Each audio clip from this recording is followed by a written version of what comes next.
thanks for clicking on the video. I'm releasing this video on Halloween, and on this day, people normally give each other sweets. Well, I can't give you sweets through the screen, but I can give you something even sweeter. Knowledge.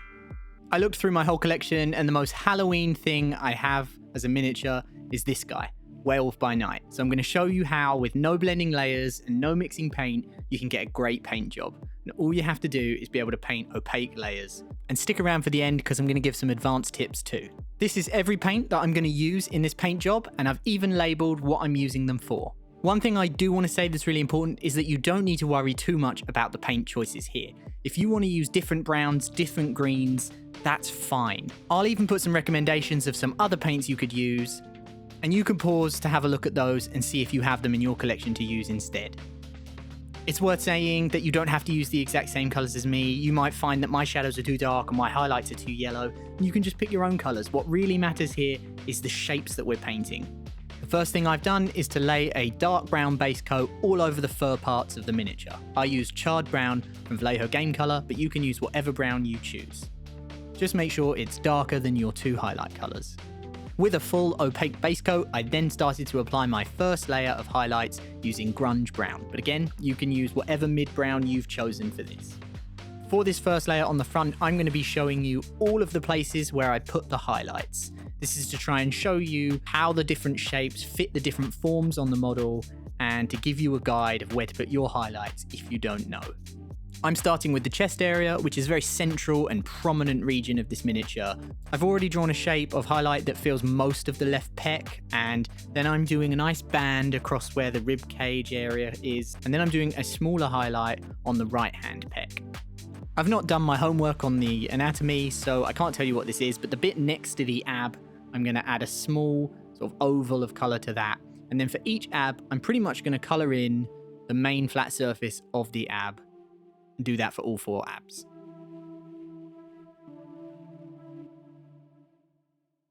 I did do a small tiny line on the other side of the abs too, though most of this area will be in shadow, so it's just to continue the line on that right hand side down equally. When looking at the chest, the key thing is that you've still got some areas of the dark brown base coat colour appearing on the undersides and to the extreme sort of left and right hand sides, especially also around the abs to help define those. Next up, I do a couple of ovals on the main biceps on the arm. For this first layer, I'm going to go shape by shape and show you exactly where I'm putting the highlights. However, if you'd rather skip to the end of this section and just see where I put all the highlights, then you can just pause the video at that point, copy where I put all the highlights for this grunge brown layer, and then move on with me to the next layer.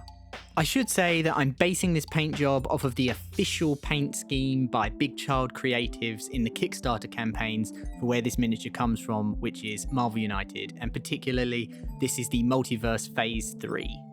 For the front of the model, the light source is coming from the left-hand side, sort of front left, and then for the back of the model, it's more of a straight-on downwards light. I think Big Child painted their miniatures this way so that the back and the front would both look good in photos. But I still think it makes a really good all-round way to paint your miniatures because they'll look good from both angles when you look at them on a table. So I've been working the highlights all around the face and hair areas, and you can see more towards the left-hand side, I'm applying more of the paints and generally all over the sort of front areas and raised areas of the fur. One of the key things about this particular style of painting is to make sure that you're leaving some of the dark base coat visible in recesses and areas that are facing away from the light. In order to be confident with the shapes that you're applying as highlights here, you have to make a decision. You have to be conscious of where you're going to draw the start and the stop, because there's no blending here. It has to be the stop of one layer and the start of next, and you almost need to make sure there's a strong edge between them. If you have a jagged or faulty line, it won't look as strong in this effect. It won't look as deliberate. And I'd also like to say that as I move through painting this first layer of grunge brown as well, that the coverage is not great. You can see, especially on the chest and the shoulder and the top of the head, that there are patchy parts to this layer, and that's fine. In one layer, we're probably not going to get a really opaque coat unless you've picked a really fantastic paint or a different brown or something. But for me, I know that I'm going to have to do a second layer, and that's totally fine. I've been working on the arms now, and you can see that I'm choosing where to place my highlights on upward facing areas. With this style, I think you also have to be kind of cutthroat with where you choose to put the highlights. And what I mean by that is that you're probably not going to apply highlights as much as you think you would. Quite a lot of the side of these models is just the base coat. And some of you might think that that looks really boring, and that's fine because we'll talk about how you can change that in the end in the advanced tips. It's just a product of this style where we're doing a light source from the front and the back. I do also want to say that this paint job took me between 5 and 6 hours, so for anyone interested in how long this might take, that's roughly how long, although if you're following this video, it might be a bit longer if you're pausing and stopping and starting. But I can get a mini painted like this in 2 sessions, basically, 2 sort of 2.5 to 3 hour sessions. For some people, that would be probably way too long to spend on a miniature, but I think it's not too long, so if you're interested in this kind of style and you think the result looks really good, then it's definitely worth trying. As I finish up this second layer of grunge brown, I'm going to leave you with music, and I'm going to come back when the grunge brown is all applied.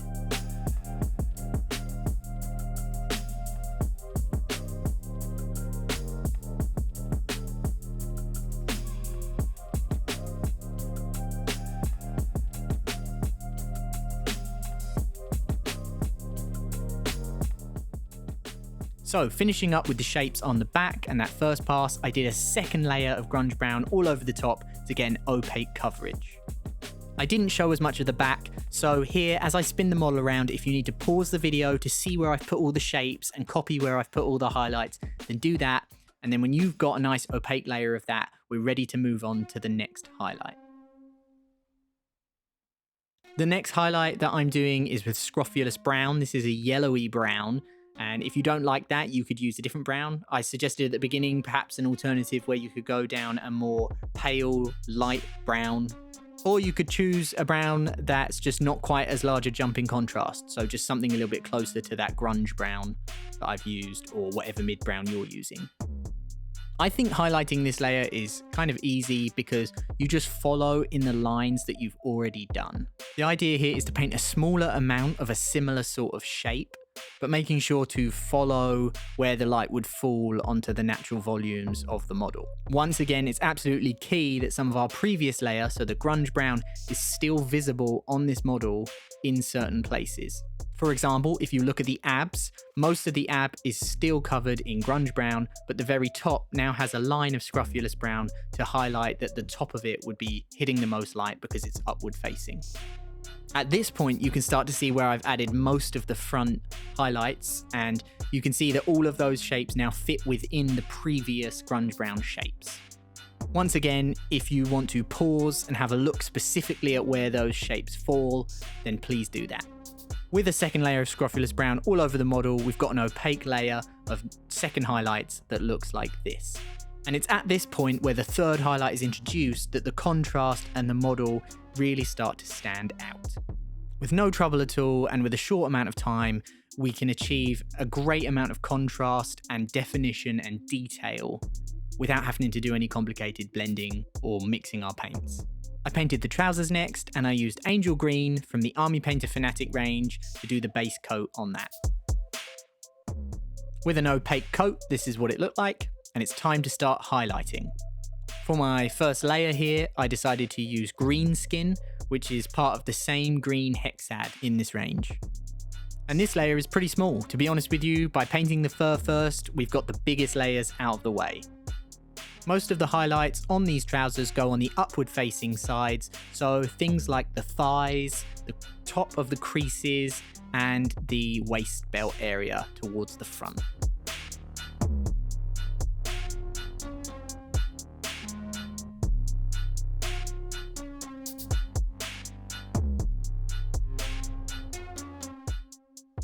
On the back of the model, you can just fill in that whole cake and then do some highlighting on the backs of the thighs, the calves, and the top of the ankles.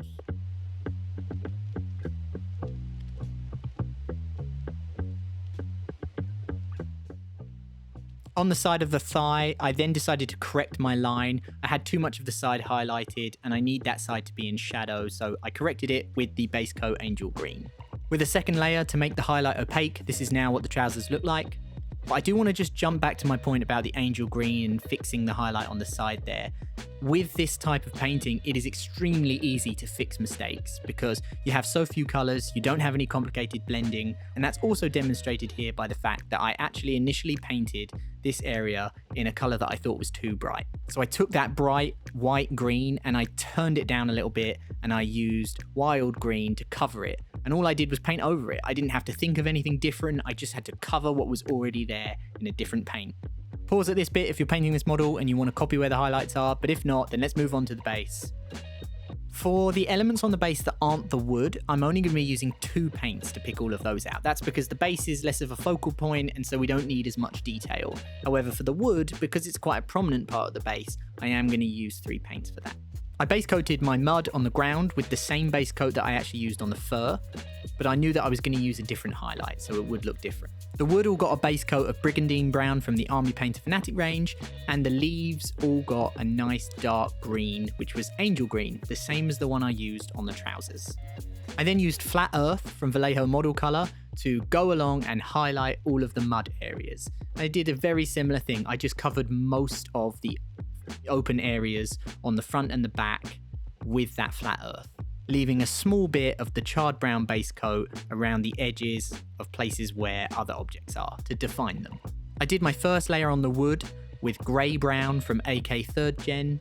I only picked this paint up a month or 2 ago, but I've used it in loads of my videos and loads of my painting since I picked it up. It's such a useful paint to have. I definitely recommend it. I used Scorpy Green from Vallejo Game Color to create a single, very small, nice highlight on all of the little plant areas. Because these areas aren't that big, they don't need loads of detail, so I didn't worry about transitioning many layers. Just a base coat and this highlight. Then for the 3rd layer on the wood, I actually used decomposed flesh. Now, if I'm being honest, this is probably too much of a jump in contrast, but I kept it small and then I made it a little bit smaller with the 2nd layer, the grey-brown, in order to make sure that this wasn't too overpowering on the base. If you have these paints but you wanted to reduce the power of that decomposed flesh, you could add some of the grey-brown previous layer into it to bring it down in darkness and make it more uniform with the other colours. I'm just not mixing in this video because I want it to be easier to follow. With the base completed, this is what it looks like. So now it's time to focus on all the smaller details of the miniature, like the claws, the teeth, and the eyes. And at this point, we're really close to finishing this paint job. I wanted a really nice dark base coat for the claws, but I didn't want to use pure black, so I used charcoal from Vallejo instead. I then did small single line highlights on all of the claws with Castle Grey from the Army Painter Fanatic range. Because these are teeny tiny details, you don't need to worry too much. In the grand scheme of things, just putting one single highlight on them will be enough.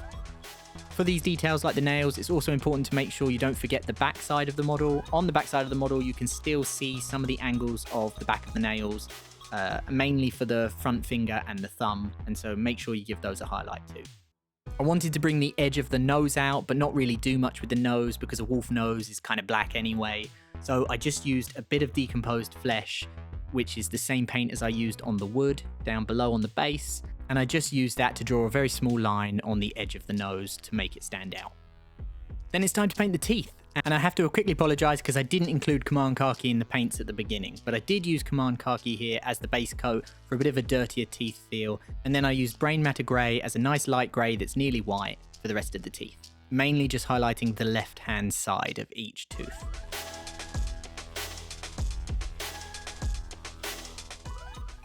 Painting the tongue is super simple. I did a base coat of red, and I think I used heavy red from Vallejo Opaque Game Color.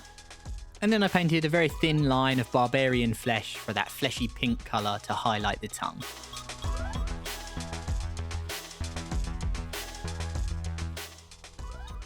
For the eyes, I started with my darkest yellow, which was Sun Yellow from Vallejo Game Color. Then in a smaller area closer to the center of the eye, so closer to the nose on either side, I used Toxic Yellow. And then finally, for the smallest dot closest to the nose on both eyes, I used Ivory, which is really close to white and gives a really nice final bright highlight for the eye. Around the eye sockets, I did overpaint my Sun Yellow just to make it look like the eyes were slightly glowing. And with that, this paint job is finished. And if you followed all those steps, you should have a miniature that looks a bit like this. So there's absolutely no blends. I've shown you all the paints I've used and I haven't mixed any of them. And all we've done is apply shapes all over the model in a particular way for the light, and you get this great result. Hopefully you'll agree that this is a really simple way to paint, but gives great result. My hope is that by showing you how simple this paint style is, you'll be able to take this and apply it to your other Chibi miniatures really easily. So now let's talk advanced tips. Advanced tip 1 is that you can paint OSL in the main shadows.